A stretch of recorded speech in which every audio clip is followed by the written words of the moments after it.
Gelin kalk.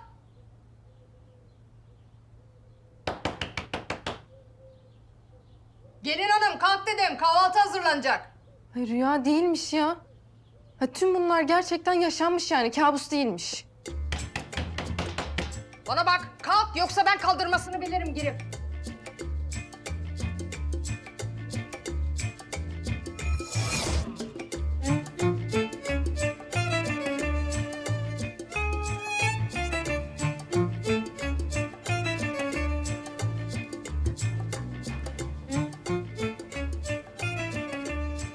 Günaydın gelin hanım, ne seyrediyorsun? Film mi oynuyor? Güzel mi bari? Kapat onu, çok cereyan yapacak. Ben pankek yapacağım ama vanilya yok. Pudra şekeri var mı acaba? Ne yapacağını anlamadım. Pankek. Kahvaltıda kek mi yapacaksın? Alo. Hayır, gelin kızımız kahvaltı için kek yapacakmış bize. Hangi gelin? Kadir evlendi mi tekrar? Of, ilacını almayınca böyle karıncalanma yapıyor. Aldım diyor, almıyor. Güya bizi kandırıyor. Ben de hiç sevmem ilaç içmeyi. Ben gelin çok severim.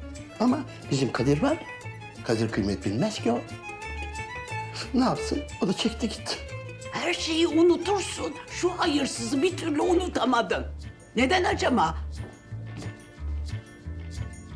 Maşallah. Maşallah Allah muhabbetinizi arttırsın. Gelin hanım kahvaltı akşama kadar hazır olur mu acaba? Gelin kızımız bize kahvaltıda kek yapacakmış ama malzeme bulamadı. Pankek. Sosyetik, sosyetik, icatlar, bir şeyler. Sen bu üstünün başının hali ne? Kızım sen evinden bir çeyiz, bir pijama da mı getirmedin? Apar topar evlendik. Alacağız herhalde. Günaydın. Ben de zaten dünden beri bunu anlatmaya çalışıyorum. Böyle olmaz. Ben şimdi sana bir elbise veririm, gidersin onu giyersin. Önce ama gidiyorsun. O lavaboları bir güzel ovuyorsun. Neden birazdan tekrar abdest almaya gider. Kahvaltı? Fikrimi değiştirdim. Şu anda buna karar verdim.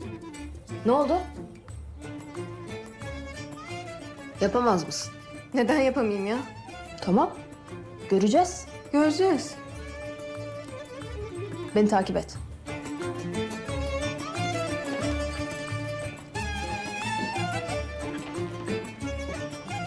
Ben lavaboda falan kahvaltı edemem. Bana ne?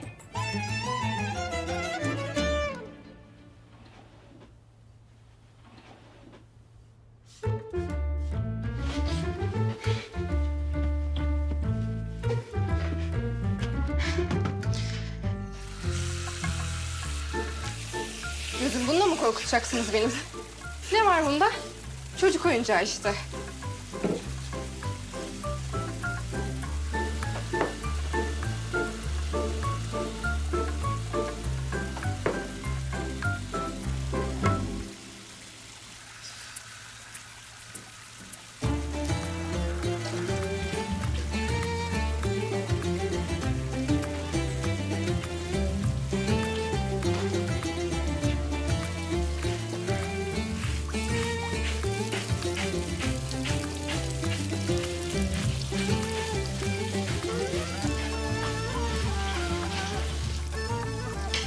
Musun nerede?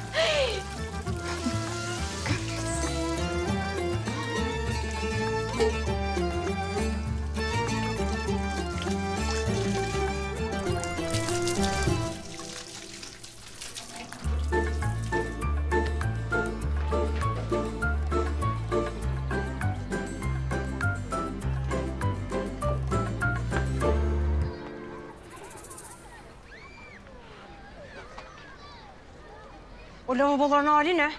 Nasıl becerdin sen orayı tıkamayı? Bozukmuş o. Bozuk falan değildi. Ben beceriksizim demiyor da. Benim altından kalkamayacağım iş yok yalnız. Hallederim. Öyle mi? İyi. O zaman o lavaboları, o tuvaleti, taşları bir güzel ovuyorsun. Sonra da bana gösteriyorsun. Not vereceğim. Hadi. Hadi. Gençlik bitmiş ablacığım, bitmiş.